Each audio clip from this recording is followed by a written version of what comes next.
We were called by King County Sheriff's Office for a welfare check. We showed our commission badges and ID cards indicate they were there to do a welfare check for Heather Curtis. The King County Sheriff's Office had received a report of child abuse. I remember it like it was yesterday. It was one of the most horrible things I've ever seen. I remember the smell, I remember the flies, I remember the dirty diapers. But the couple who was being paid to care for the girl didn't want them to come in. We asked where Heather was, and she pointed down the hall where her bedroom was. April actually physically stood in front of where Heather's bedroom was so that we weren't to enter it, and we said, we are going in there, and you need to move out of your way and let us do our job. And that's when we first laid eyes on Heather. Opened the door and immediately had the smell of feces, and there were diapers on the floor, and there was feces on the floor. There was, I thought, a child lying in the bottom of a bunk bed. She was so small and skeletal-like. She was very small, like the size of maybe a 7 or 8 year old, I would think. Wailing, and a moaning and a wailing that I've never ever heard, and the only thing I can compare it to would be a wounded animal. I remember that clearly. It was 3 years ago, and But unforgettable, because this is what the detective and firefighter saw. Heather Curtis wasn't 7 or 8 or even 9 or 10. She was 19 years old and weighed 68 pounds. I still get emotional.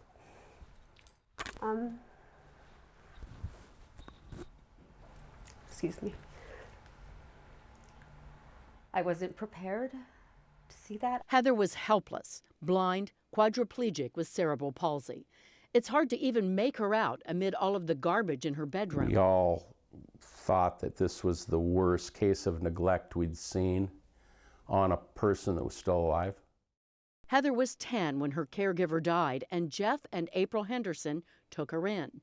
They were paid by the state of Washington to ensure that all of her needs were met. It's hard to put words to, isn't it? Yet firefighter Scott Foster was shocked at how April reacted as they watched Heather writhing in filth. There was no love. She had no love or compassion for this young little girl.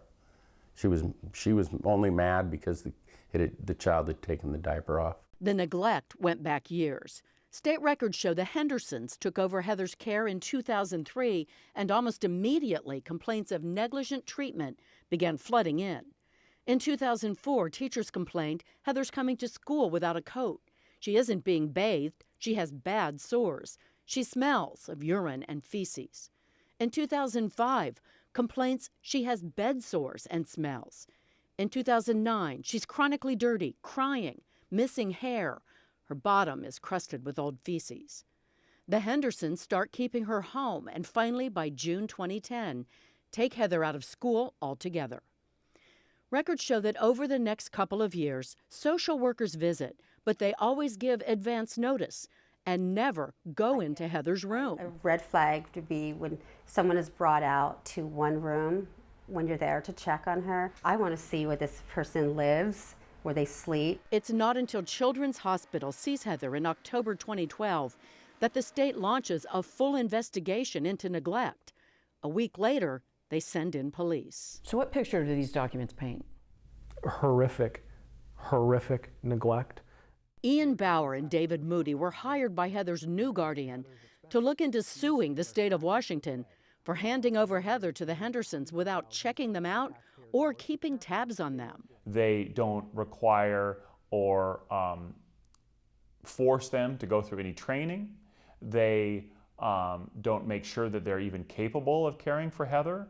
They don't go and inspect and look at how they're caring for Heather. They don't do any of it, but they start to write checks. According to police reports, those checks, more than $4,000 a month, were the only money coming in to support the Hendersons and their 4 kids. They were both unemployed. Heather was a meal ticket for the Hendersons.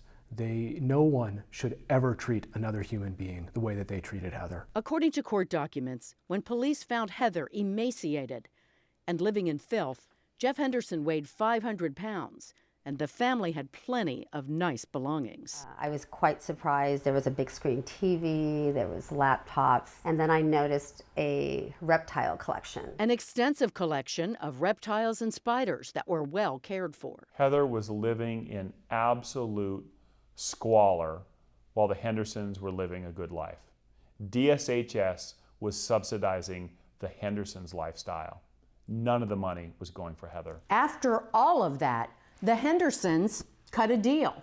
They pled guilty to second-degree criminal mistreatment and were sentenced to just 9 months of home detention. When Heather was rescued, she was on the verge of death. Now, Heather's lawyers have filed a $27 million claim for damages against DSHS. DSHS had its chance.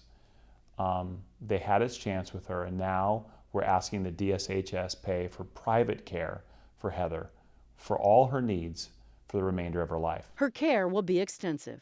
Not only is Heather severely disabled, after being taken out of the Hendersons' home, her teeth were so rotten she required 19 root canals. That this is years and years of neglect. Her rescuers believe Heather knows she's finally on the path to having the care she deserves. Scott Foster told her that as they wrapped her in a sheet and carried her to the ambulance. Honey, we're just here. We're here to help you. We're gonna get you out of here.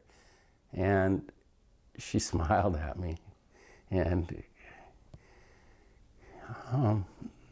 she'd been through a rough time, and she knew that she was gonna get out of there.